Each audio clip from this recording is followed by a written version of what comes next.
But they did point out that Iswaran, from the very start of the allegations and everything, he was rejecting the allegations as false and asserting his innocence. Yeah. They even pointed out the letter that he wrote to PNB, right? Correct. That he'll be acquitted, right? Yeah, he said that he rejects the charges and was innocent, expressed his strong belief that he will be acquitted. So, they always talk about like why your exit interview or your resignation letter matters a lot. matters a lot.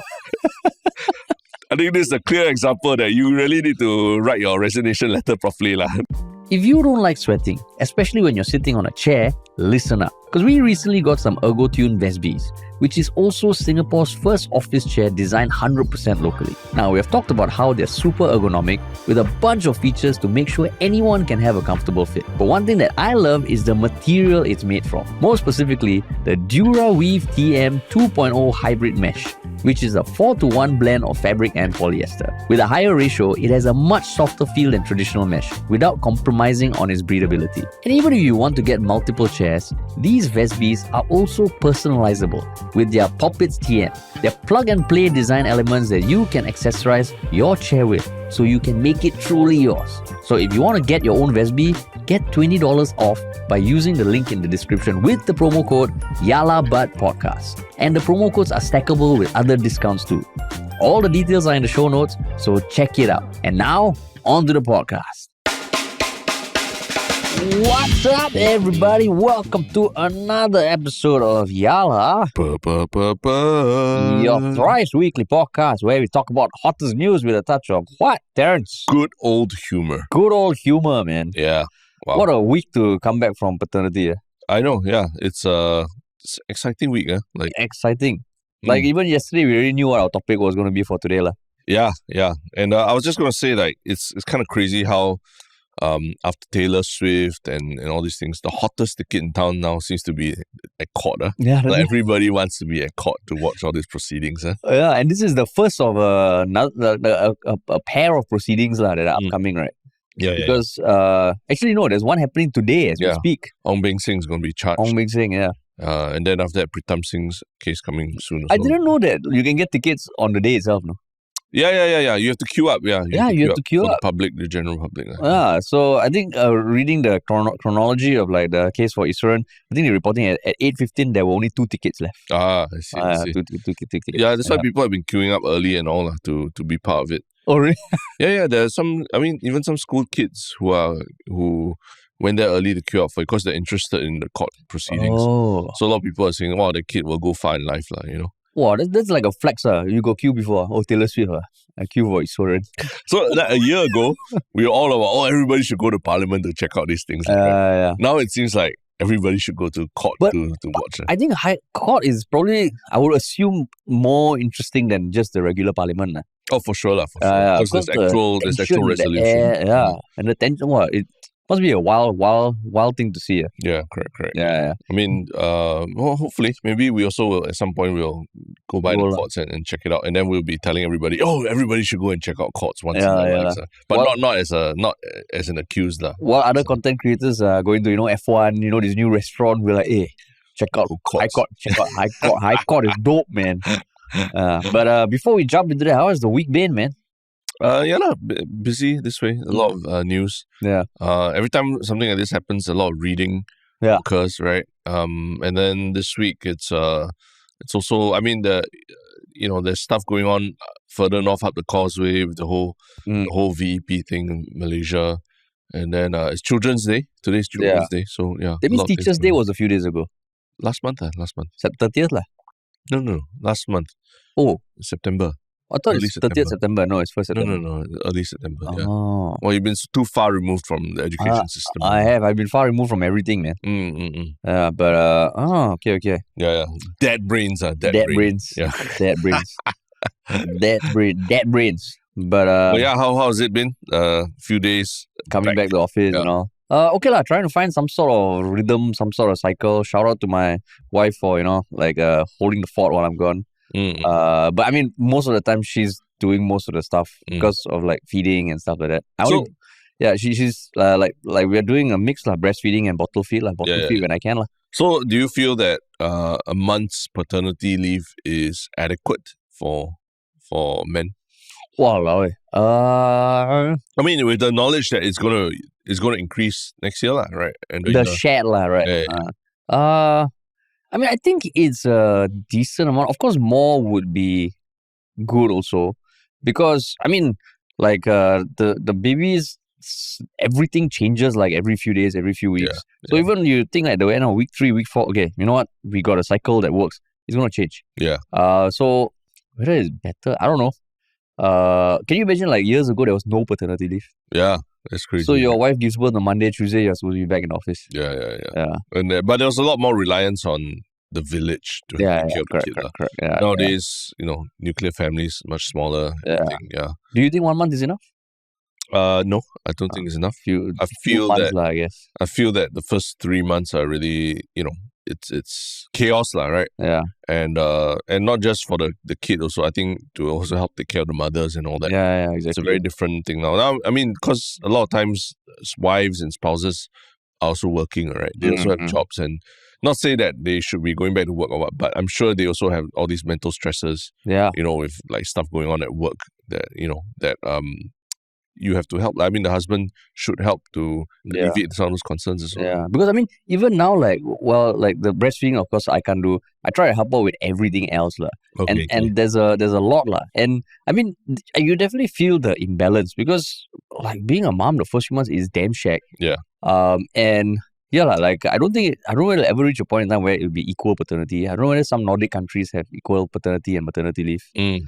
But yeah, it does feel like a bit imbalanced.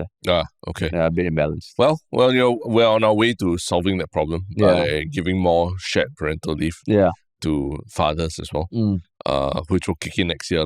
Yeah, and then final tranche in 2026. Correct. Yeah. But yeah, I mean, step in the right direction. Yeah, that's for sure. Step in the right direction. All right. But before we step into that direction, into the right direction of talking about Iswaran, what is one thing that we want to remind everybody? That if you have enjoyed this podcast, if you're new to the podcast, do follow us on social media. We have an Instagram account, we have a TikTok account where we upload, highlights. We have a very active subreddit where there are very good discussions about everything we talk about. And yeah, if you could share this podcast with someone who may not have heard of us, that would be great as well. Yeah. And if you want to work with us, check out our website, ministryoffunny.com. Our contact details are all there. Hell yeah, man. Yeah. All right, cool. All right, jumping right into it. So we are one day after the monumental sentencing of ex-minister Iswaran. I mean, TLDR is that he got 12 months jail. Yeah. And there's been a lot of talk about the length of the time and also the fact that these proceedings were supposed to go on for very long. That's what people were anticipating, right? Yeah. But it was literally like when did he plead guilty? Tuesday. The first day of the trial? Which was Tuesday. Yeah. First day, he pleaded guilty to the amended charges. Then by Thursday, kana 12 months. And I think he has requested that the sentencing or the jail term starts October 7th. Yeah. Which is Monday. Pretty much. So like, this final weekend. Final weekend out. Watch musical, watch some football, have a swig of whiskey before a ride on the Brompton bike. Yeah. And I mean, like the way we're talking about it also, like I know some people I met over the past 24 hours actually feel like a bit of compassion for Iswaran. Compassion. Really? Yeah, so we can talk about that. Yeah. But I mean, just to start with, like what were your initial thoughts when you heard about the sentencing? I think we were all together when we first heard of it. Correct. I was quite shocked. I did not expect the jail term to be higher than what the prosecution asked for, which was 6 to 7 months, right? Yeah. I thought it would be somewhere in between what the prosecution and defense were asking for. So 12 months was like, whoa. Yeah. Like a big surprise. Yeah. Because the defense was asking for 8 weeks. Yeah. And the prosecution sought 6 to 7 months. So even for me, 12 months sounded like, hey, shit. I mean, of course, I've been a bit out of it the past month. Yeah. So I just know from like a distance that, okay, the charges were amended. It was reduced.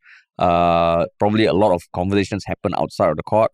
But yeah, even then 12 months felt like, oh shit, that's quite a lot. Because it also crosses the threshold of it's 1 year, right, essentially. Whereas when you talk about weeks or months, I think there was a lot of chatter online that, it feels like a slap on the wrist. It's very short, very small. but it's 1 year. Yeah, So it's 1 year. crossed this threshold of thinking about a sentence as like just in months or weeks. Yeah, and it's many first like the charges that he got sentenced for was the Code 165, right? Yeah. On the penal code. And there were only 3 cases of someone being prosecuted for it, but that was all pre-independence. This is the first time post-independence that someone has been prosecuted, and the sentencing is also the first. Yeah. And he's probably the longest jail term for any ex-minister. I mean, has any ex-minister been jailed? No. Don't think so, right? They've been prosecuted. Yeah. Someone in 1986 yeah. unfortunately took his own life before the trial concluded. So yeah, it's a big thing. And of course, all the international press were like lapping it up. Yeah. So I mean, just to recap, right? Because it took me a while to understand what actually changed. Because in the chronology of things, he was first slapped with 27 charges, then 8 new charges. Then the amended charges, I think 2 of the charges for corruption were converted to charges under the Penal Code 165. Yeah. So, and during sentencing, 30 charges were taken into consideration. So from what I understand, correct me if I'm wrong, there were these 27 charges that included 2 charges on corruption, which is the PCA, like Prevention of Corruption Act, right? And then once they were added, there was 35. So some of them have been replaced. The 30 charges that were taken into consideration are all part of the original charges. Yeah, the 165. Yeah, but it was taken into consideration. For sentencing. Sentencing. That means they got him on to plead guilty for certain charges. Yeah. But with the understanding that those 30 other charges also would be taken into account for sentencing. But which he did not have to plead guilty or not guilty. They did not bring forward as a charge. Yeah. But the fact is that it happened, right? Yeah, it happened. So I mean, like, interesting. So I mean, just like at a high level, what are some of the things you have taken away from or like realized from doing all the research? I think there's a 94-page judgment, is it you're saying? So it's available online. You can skim through it. I think it came out about a day ago, right? Yeah. I think there's a lot of detail in there about the Justice Vincent Hong's thoughts behind why he needed to met out a tougher punishment that was asked for. Yeah. And they talk about deterrence as a key consideration, which is important because I think the way the courts work is a lot of it is set on precedent, right? But again, because Section 165, no one has been penalized since independence, right? So there's actually no precedent set that way. Yeah. And I think in some ways he was doing this to sort of set an example, right? For what Section 165, offences under Section 165, how they will be punished, right? Yeah. So, I mean, that made logical sense to me when I was looking at it. But how about you? Like, what do you think about the fact that nobody has been penalized for this, and then the judge decides, I think he needs a tougher punishment than what? Yeah, because he used this one iconic term, right? The was manifestly inadequate. So basically, he was basically telling the defense and the prosecution that both of you all need to step up your game, Yeah. I'm going to give more. So I found that interesting. I according to reports and analysts' opinions, it doesn't happen often, but it does happen once in a while. Last time the high-profile case I remember was Pati Liani's case, where there was the case of a domestic helper who was accused of stealing from her former employer. Yeah. It turns out the employer, made a lot of false statements, I think, about it. And then he was charged. And later, I think he was given a jail sentence and more than just a fine that was sought for him. Yeah. Yeah. So that happened in that case as well. I see. Sentence, I see. So, I mean, it was interesting to see that because, there was that deterrence. He also focused on the damage to people's trust in institutions. Yeah. But one thing that I found interesting was that the fact that they dropped or converted the charges for corruption to 165. But then it feels like, because from what I understand, if you want to find someone guilty of corruption, there's a lot of intent that you need to prove. Right? Whereas the Section 165 is as long as you took it, you're guilty. Yeah. But what I found weird was that apparently Iswaran said he was not aware of Section 165. Yeah. Which sounds ridiculous. it's a flimsy defense, I would say. Yeah. I mean, it almost feels unbelievable, man. I mean, it's essentially, everyone in the civil service, or not even civil service, if you work for even the private sector, MNC, all that, and you are in some position to influence like contracts or which vendors you choose. There's a lot of things that you can't do, right? Like you've heard stories of people having to return mooncakes or return like baskets of oranges and stuff like that because company policy or what doesn't allow you to accept gifts from people that you have some business dealings with. Yeah. So for someone of his level, ministerial level, 27 years in Parliament. 27 years in Parliament, and for all the talk about Singapore politics being whiter than white, I think it's a very shallow defense to say that he didn't know that what he was doing was wrong. Yeah, so I found it interesting. I mean, certain other facts came out that I don't think was made public before about how the investigation started, because CPIB was investigating some other people that Ong Beng Seng was dealing with. Yeah. And then they saw Iswaran's name on the manifest of this flight on Ong Beng Seng's private jet to Doha. Yeah. And that kicked off the investigation. Yeah. And that led to the obstruction of justice charge as well. Yeah. Right? The quite serious charge where basically you know that something's being investigated about you and you try to cover it up, right? Yeah. And just to build on that timeline, I think, I don't have the exact dates, but after Ong Beng Seng's flight manifest was investigated by CPIB, they saw Iswaran's name, right? Yeah. And Ong Beng Seng then alerted Iswaran that this had happened, and then Iswaran asked to set it up such that he would pay back Singapore GP for his business class ticket back from Doha, right? Yeah. So I think there was a period from December 2022 to May 2023. And the funny thing yesterday was I was just looking it up. Somewhere in between that time was when he appeared on the Daily Catch-Up podcast as a guest as well, right? Somewhere in between those 6 months. So in those 6 months on that Daily Catch-Up podcast, which I think, a lot of people are looking up because Iswaran is in it, right? Yeah. He makes some innuendo about, all the sins I've committed and things like that, right? Oh, yeah. So I was like, wow, he was like thick in the middle of all this and he was still able to go on like a public, very public podcast platform and almost like make light of what had been going on in his life.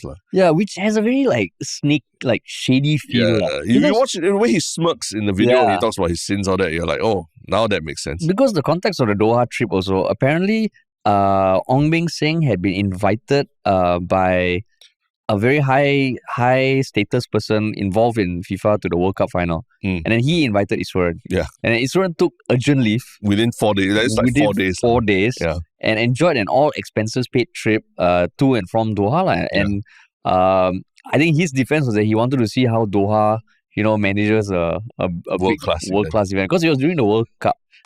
Right? Then it's like, hey, what the fuck kind of thing is like, that's your defense. Yeah. So I can imagine also the judge hearing this, hearing that Iswaran doesn't know Section 165, like, hey, come on, like how can you even use that as a defense? Right. And this is interesting because I think even when everything came to light last year, right? We were speculating what he was doing in Doha for one night. Oh, yeah. I think one night in Doha, right? We called it one night in Doha, like what did he do, was any... And now, we did not know until the judgment yesterday came out, and the details are that he literally was there for the quarterfinals of the World Cup 2022, which featured Argentina, Lionel Messi, Argentina, and even Ronaldo in the quarterfinals as well, right? So man just wanted to see Ronaldo, Messi, and that's what caused him things to got go. messy. Yeah, things got messy. Things got messy. But it made me, it made me realize like, oh, actually I thought this was a very important detail, like why he took urgent personal leave to go to Doha. And now hearing that it was so that he could get an all expenses paid trip to watch World Cup quarterfinals, I think it in my mind, it kind of crystallizes that, oh, this is like definitely he knew what was up, You mean he knew what was up in what sense? Like he was doing something wrong? I wanted to give a benefit of doubt previously. Maybe urgent personal leave, maybe something in Doha, some business or, like some like dignitary or whatever he's going to meet or what, that could bring someone to F1 GP and things like that, right? But to hear that it was so that he could rush to Doha to catch Lionel Messi and Ronaldo playing their final World Cups, probably. Then it's just entirely, it feels like entirely a personal thing already. Like he just wants to, it's like a bucket list thing that you just want to check off, right? But what if, he never said this, but what if, like, being on that plane with Ong Beng Sing and everyone's there, he had plans, to bring something to Singapore. Maybe, like, fucking bring Messi to Singapore. Correct. Like the LA, the Miami, what's the club? Inter Miami. They brought Messi. It was a result of, David Beckham forcing himself to meet Messi's dad and all, right? No, then I say declare everything. Declare everything, make it a thing. But he took urgent personal leave. Yeah. Like, it was a personal thing already, right? And we all know that World Cup tickets, not cheap. In fact, like, from what I understand from people who are there, like, even getting hotels there not easy. Yeah. Like, you need to have literally need to have a World Cup ticket in order to book a hotel. And he got to stay at the Four Seasons in the suite and everything, right? Quite expensive by my standards, but a lot of people say that's how rich people roll, right? Yeah. So yeah, he got a lot of personal benefit from it. He got to watch Messi and Ronaldo, and that's where it is sort of clicked for me, that this wasn't the kind of thing that is not 2 tickets to watch a musical. It's not 2 tickets to go and watch a typical Premier League game.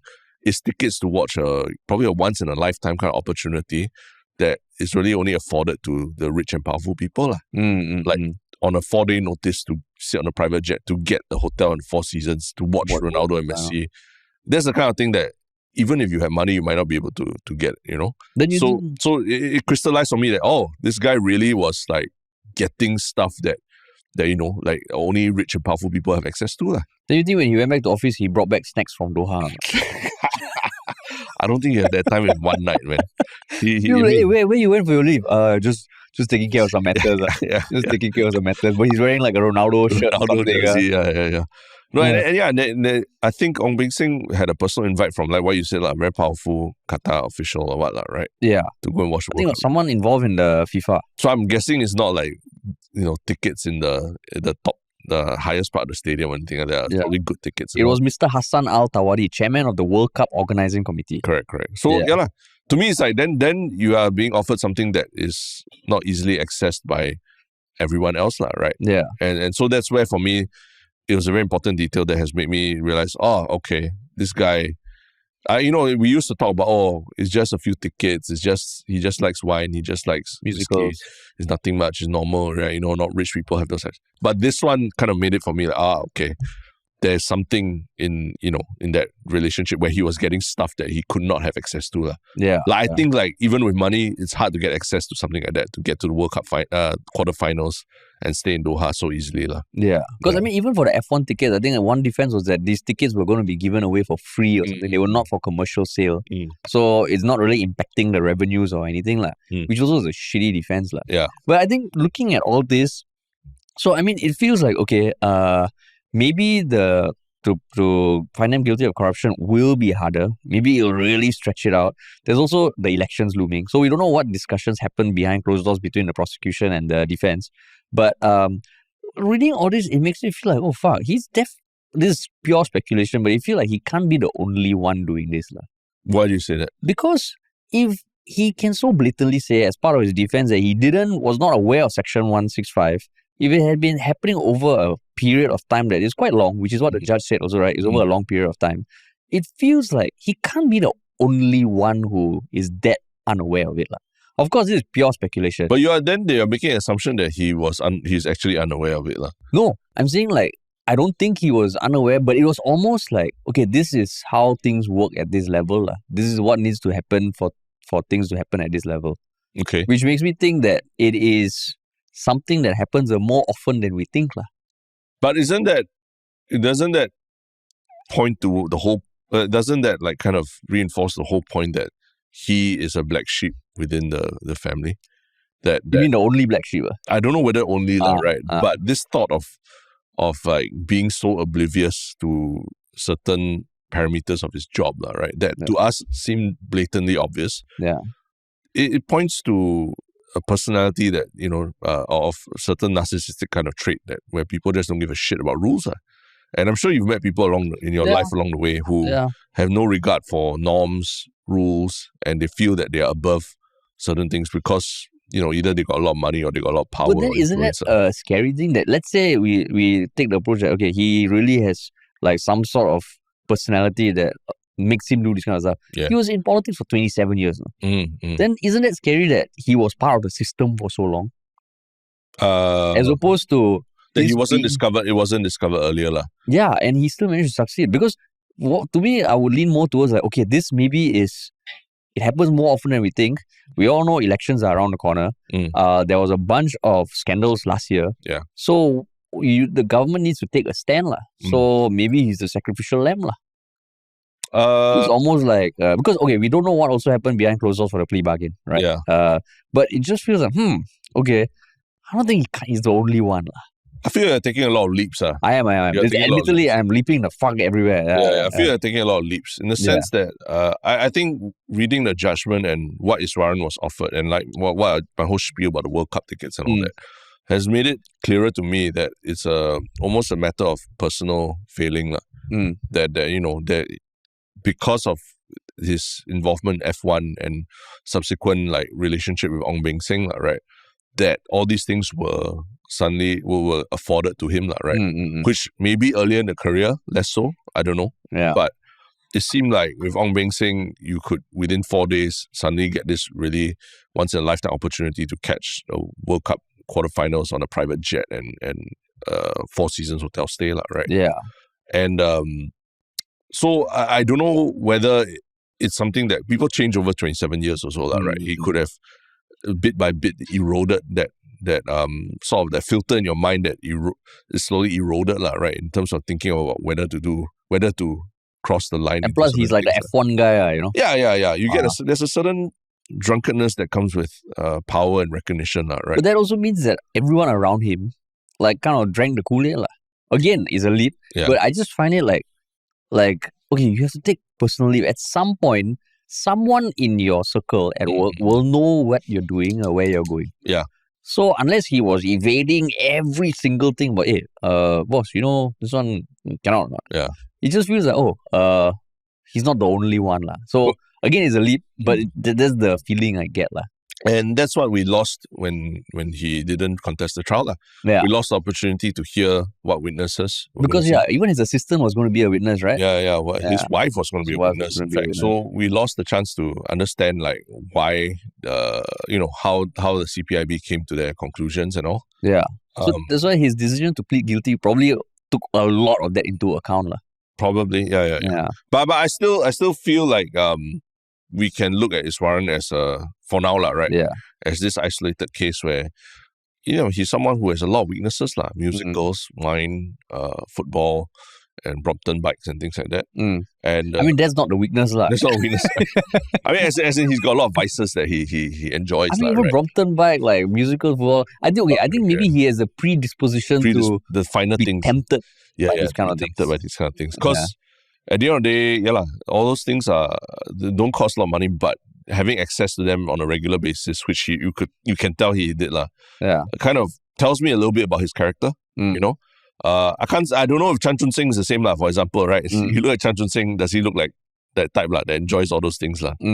I think maybe different personalities or so. So I would still try to look at Iswaran's case as a one-off. It's a hopefully it's a black sheep incident, right? Which is why probably the judge took the deterrence thing is a big thing because I mean in some way it sends a very strong message, right? If you look at all the international news headlines, having an ex-minister be jailed for 12 months doesn't happen often in developed countries, off the top of my head, right?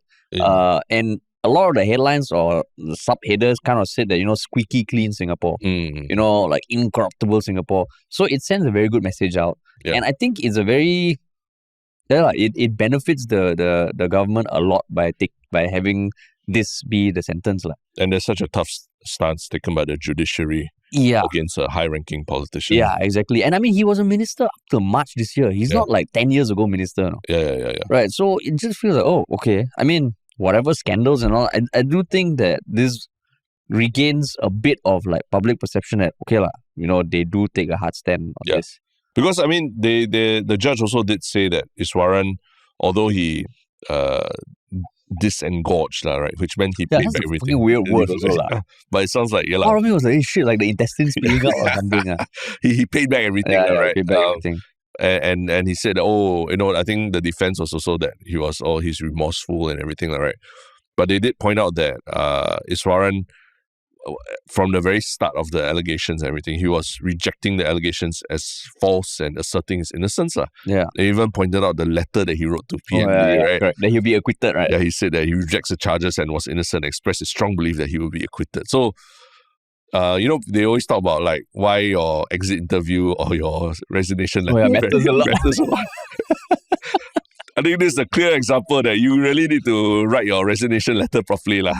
Yeah, because, I mean, literally, like what Justice Hong said, and I quote, "In my view, the accused, having made the tactical choices he did at the initial stage of proceedings, must stand by the consequences of those choices." Correct. He's like Ronaldo, When he left Man U, he made the tactical choice to go on Piers Morgan and shit all over Man U. Yeah. As much as he's a Man U legend, it tainted my own perception of him also. Correct, yeah. That his tactical choice to do that, he must stand by the consequences. Correct. And it kind of, it made everyone anticipate this big, lengthy, like, trial, fight between Davinder and the state and all that. Yeah.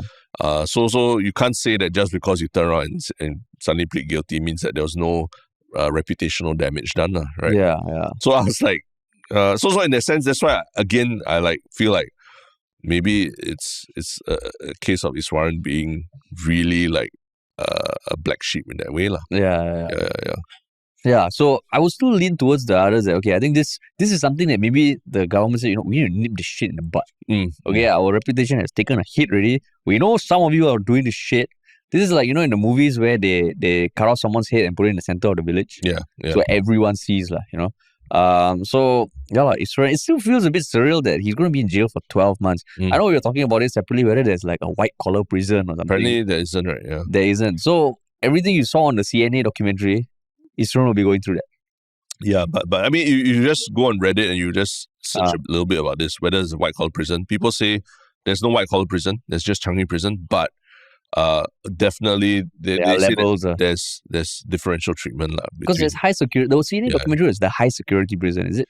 I'm not 100% sure, I can't remember. Okay. But so allegedly, there are people who are treated better in prison or maybe not as harshly, We don't know for a fact unless, there's someone who can whistleblow and talk about it. And if he does exhibit good behavior, I think it's part of Singapore prison policy that you can get a third off. Yeah. Right? So 8 months. With the last 4 months or being potentially home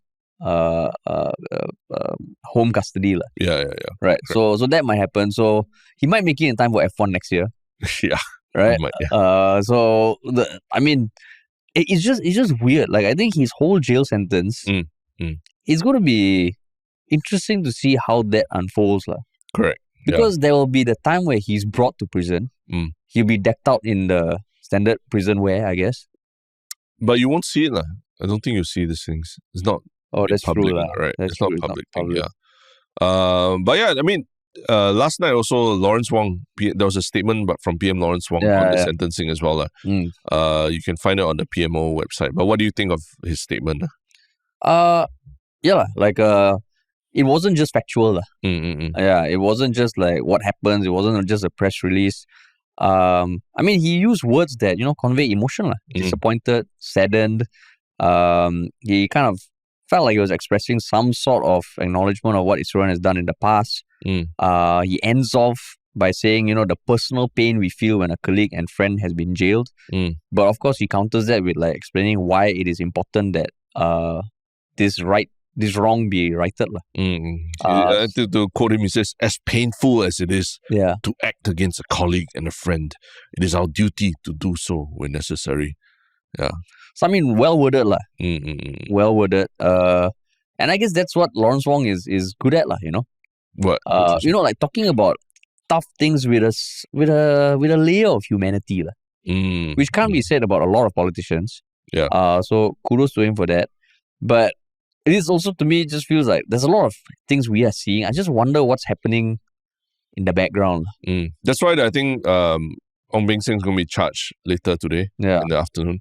A lot of people are interested to see where that goes. Because the corruption charges being amended, right? Kind of like lessens the charges against Ong Beng Seng as well. Yeah. In the sense that the previous corruption charges meant that you needed two hands to clap, right? That means there were two parties involved. Whereas this one about Section 165, which is merely about accepting gifts, right? Regardless of intent. Yeah, regardless. Because then I can imagine that the defense on the other side would be that, I just give a gift, but it's not up to me whether he wants to receive it, right? If he cannot, then he should. Because he's not a public office holder. Yeah, he's not. Yeah. So you think there'll be any charges against him? He is being charged. But when you say someone's being charged, he's not confirmed guilty already. Right? No, charged. That means the public prosecution feels like they have enough of a case to bring but charges the to court. defense can still fight. They still fight, yeah. So there might be he might not he get could be acquitted. He can be acquitted of these charges. So but you think he'll be acquitted just like if you had to take a stab at it? I think that the fact that Iswaran has been found guilty and everything already means that there's probably a better case on the prosecution side. But we don't know what charges Ong Beng Seng has been charged with. We don't know. Yeah. So that's why I'm saying that we don't know yet. We know that he'll be charged. We don't know for what yet. So let's wait and hear. Yeah. But it's power as a politician is one thing, but power as a billionaire. Wow, it's like TV shows. Yeah, it's a big thing in Singapore. But you got any compassion for Iswaran? Do you feel bad for him?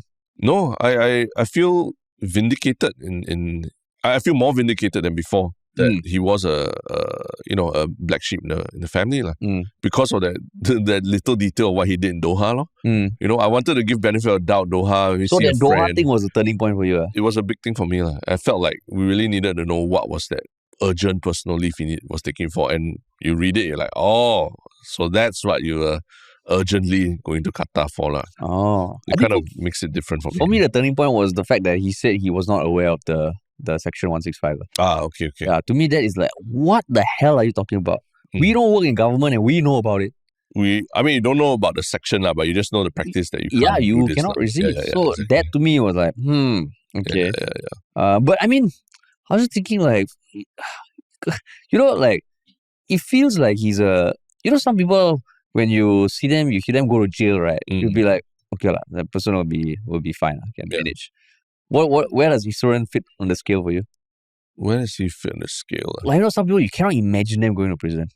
I mean, he's a guy who enjoys the finer things in life. And I think that's where it's going to be tough. You're not going to have all those things for a while. Okay, so I'm coming from a more superficial angle. Okay. He just looks like he could be a boss in prison. A boss? Well, you can look through his clothes and see how cut his abs are and everything. I'm just saying, you see some comic book characters, when they go to prison, like there's certain physical traits that you see. Like some other politicians in parliament, I cannot imagine them going to prison. Okay. Yeah, I can imagine them, having a few friends in prison, but they'll be bullied like crazy. I don't know Iswaran personally. There's some public, but it feels like he's like a comic book boss. Evil boss, right? Kind of. I guess so. Now, like fall from grace. Maybe. I mean, the interesting thing was, I think there was a CNA reporter who was reporting on what the reactions were to him when the sentence was read out and all. From his family, is it? His family, yeah. Apparently his wife, they're all stoic through the whole thing. Yeah. Apparently his wife teared up with a solitary tear. Yeah. But other than that, they didn't betray any emotions. So, feels like he's ready. Yeah. He knows what's coming. And maybe he might not be. He might thrive in prison more than we actually think. But do you feel like compassion for his family? Do I feel compassion for his family? I mean, nobody wants to see your loved one go to prison for whatever reason, right? Even if they did do something wrong. So you can feel for the family, but you can still say that he did something wrong and needs to do his time. And it's not. It's not like 10 years or anything like that, right? Yeah. Yeah, I mean, I do, same thing. I can imagine, what the family's going to go through a tough time. Yeah. But that cannot be a reason why any sentencing is reduced. Yeah. Because you do something wrong, you can disagree with the law, but in Singapore, you do something wrong, the law has to be upheld. But it's just interesting. And I mean, this is all. Why it feels there's so much more complexities, because this is in the backdrop of the upcoming election. I don't know how this would have turned out, let's say, if it wasn't the elections around the corner. Okay. I think reading the judge's judgment and all that. It feels like there were many other reasons why he wanted to give a sentence that is higher than what the prosecution was seeking. Yeah. And I mean, they are not all totally quantifiable. A lot of it is his own perspective, his own belief system. Yeah. But I will stop you there and say that, again, you're reaching taking a leap. in the sense that... Dude, I've been away from a month. I haven't leapt for like a fucking month. Yeah. But that's why I need to reel you in, right? Before you put yourself out there that way, where that not necessarily what happens in politics will affect whatever the judiciary or ideally it shouldn't. Ideally it shouldn't. Ideally it shouldn't. That's in theory it shouldn't. In theory it doesn't. In theory it doesn't. It's not a shouldn't. In theory it doesn't. So it's all speculation what you're saying about how timing of elections. Because we don't even know the timing of elections, to be honest, at this point. We're not even sure if it's this year or next year or anything like that. Right? So it could even be the timing of elections will be affected by the sentencing, like what the sentencing was and all. So you can read the judgment, which is very long and a lot of justification for why it's longer than what the prosecution asked for. So I would still say, it's look at it factually as what this Iswaran as a lone case, right? Yeah. All the other things, right, that you hear are layers that I am putting on my own. It's like blankets I'm putting on. There are facts of the case, which I acknowledge. A lot of what I was saying was speculating. Yeah. But if I were to explore, the facts on one hand, but also take into effects and go through my own filter. No, not facts. Conspiracy theories. No, there's the facts on one hand. Facts, the conspiracy theories comes through after it goes through my filter through your dad brain. My dad brain. I'm like, angry about the world. But at the end of the day, I think it's a positive sign for the sentence to be that harsh. I think so. Even though on Reddit, I see some people, only 1 year. I think the context of that is like, this person is an ex-minister in Singapore. You look at any ex-minister of any country for corruption. First of all, like a lot of them don't even get caught, right?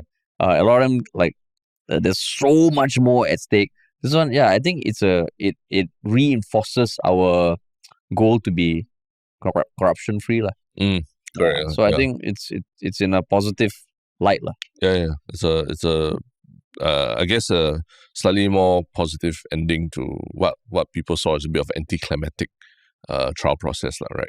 Yeah, but I mean, people probably were waiting for like this for a month-long trial or something like that. Yeah. Can you imagine the press room that the teams are like, hey, okay, we gear up, this October we're not going to sleep, every then trial finish already. Yeah, exactly. All the lawyers waiting to analyze every day of the trial and all that. Yeah, all the reporters outside the High Court also, they're already planning shifts. Hey, you take next Tuesday, I take next Thursday. All gone already. Yeah, gone. So interesting, definitely not the final chapter in the story. Yeah. So we shall see. Yeah.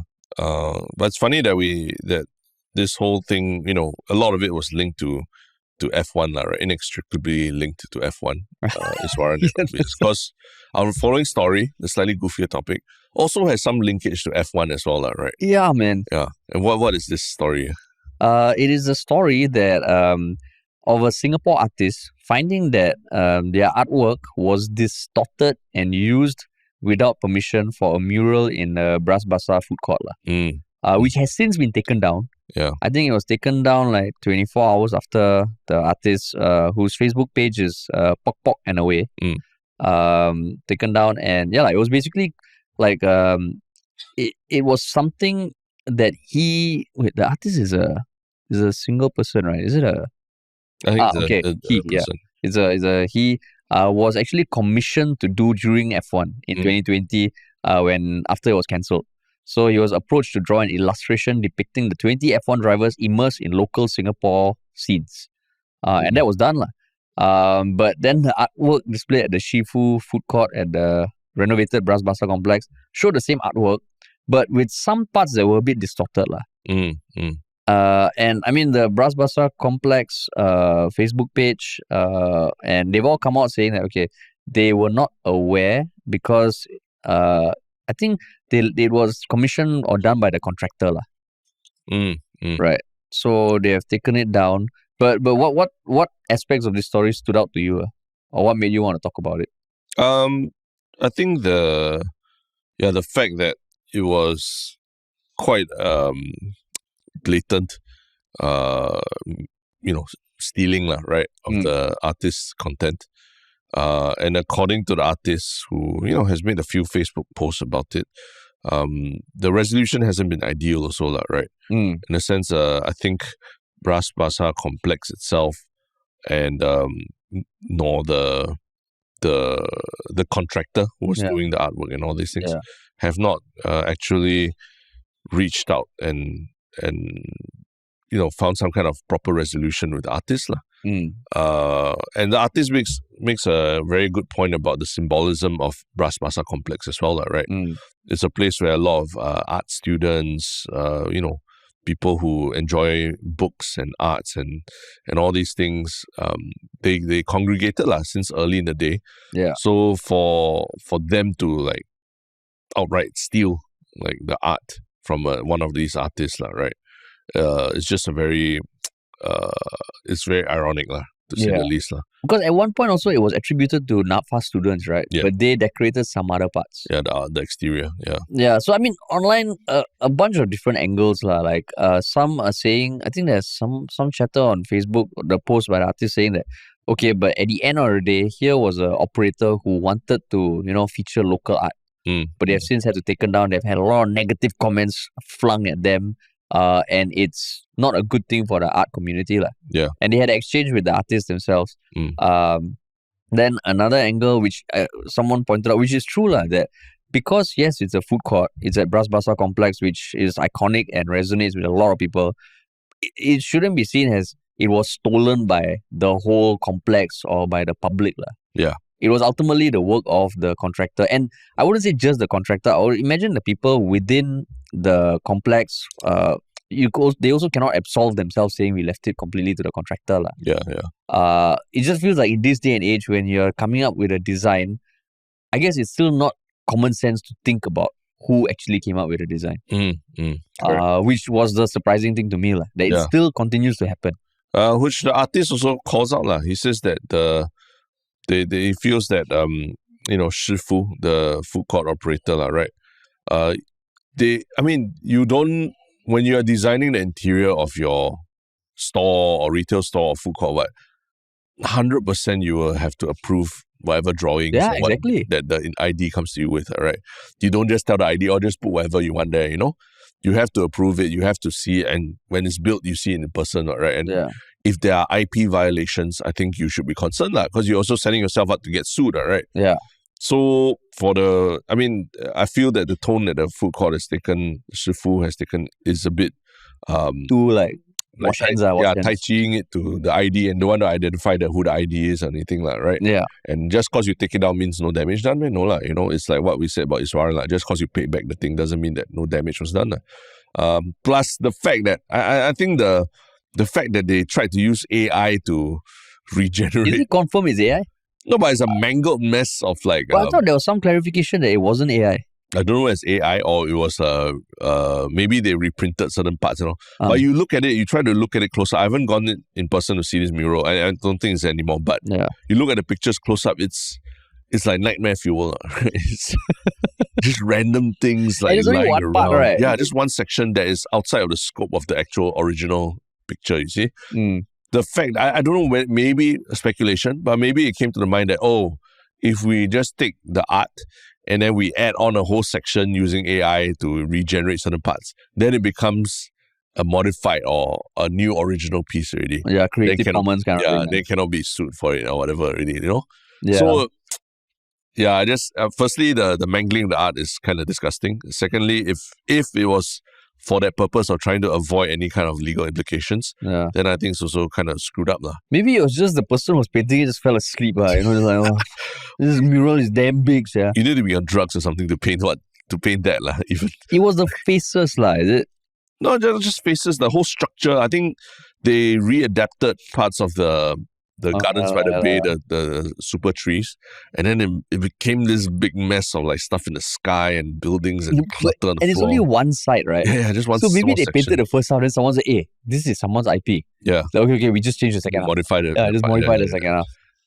But so I think this is probably like, how sometimes you think, everybody should be aware of like the latest in tech, the latest software and all. But I think a lot of entities out there, SMEs, corporations, governments, they still are not as up to date with these kind of things. In a sense, like I think a few weeks ago there was another blackface ad by a car dealer. That's Brown face or something. We talked about it on our podcast. Oh yeah, there's this podcast called Yellow Butt. Oh, okay, we talked about this issue of a blackface car dealer. That's true. Yeah, the three Chinese people talking about three Chinese people talking about racism. I'll give it a listen. But basically, like that thing also happened in a day and age where you would assume everybody is aware. So I can imagine in this one like this just falling through the cracks. That it's just another picture. I won't deny that years ago I had much less strong opinions about IP. Sure. Yeah. And until people started stealing our shit. Right? Correct. Then I was like, oh shit, there's this thing called IP and you can't just take other things, especially if you got a commercial aspect to it. So, but this one, it just feels like, walao. Yeah. And I mean, that's where again, AI comes in, right? Just because they modify something with AI doesn't mean that it's a whole separate work of art. And it goes into the question of like, using original art to train AI generative the LLMs, right? Yeah. Does that constitute like is that something worth paying for? And the sad truth is that in a recent interview, I think Mark Zuckerberg himself thinks that artists and creators and all that are overstating their worth to AI training models. Yeah. Oh, he said that? He literally said that, yeah. So I was like, fuck Zuckerberg, and like that's the direction we're going with. All these tech companies basically don't see any worth in any original work that you're doing. Yeah. Yeah. And I mean, must give kudos for the artist himself for, kind of like, just the post that he was doing on Facebook, the thanks he gave to people who raised it up. And the way he was communicating or responding to comments, I thought, quite civil. Yeah. Yeah. So this is definitely not going to be the last time this happens. I'm sure it's going to happen again. Yeah. But this one, at least it was taken down with speed. Yeah. There's no details on who the contractor is, right? No, that's the thing. That's what artists saying, that they've not identified who this ID is. But it kind of like it's like the Shifu trying to Tai Chi the responsibility to the ID and not really taking responsibility themselves. Yeah, sure. Yeah. But yeah. F1 at the it's F1 because this mural was used for F1 in 2020, right? Yeah.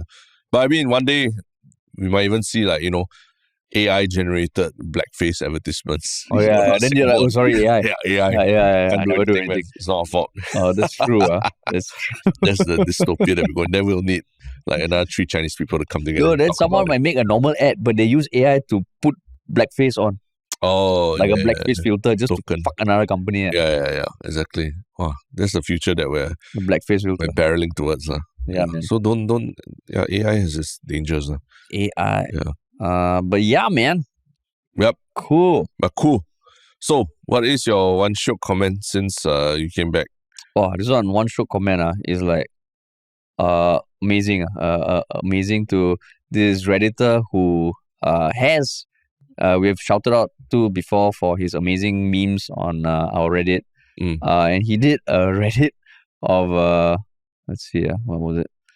Like just building on that epic paragraph you read at the start of the previous podcast that, adapted Peter Drury's spiel when Ronaldo returned. And he turned it into a newspaper article featuring my face. And I was then touched by this. Yeah, it was, and it's such a amazing graphic design. It looks amazing. So shout out to Hayata_S. Fucking great. Yeah. Wow, so there's been an overwhelming outpouring of like happiness that you're back, right?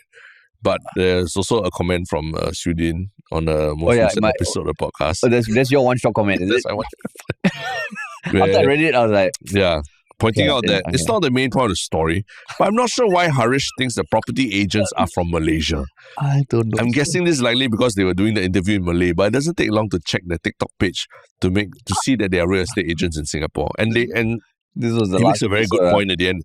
It doesn't make sense anyway for Malaysian property agents to be interviewing a Singaporean about property in Singapore. Okay, so I saw that, I was like, oh shit, this is indefensible. I did go to the TikTok account, and I don't know why it wasn't just you genuinely thought they were Malaysian? I don't know why. It wasn't just because they speak Malay. Okay. Yeah. Like, I can't remember what I read, and I don't want to just blame it on that brain, but I genuinely thought they were Malaysian.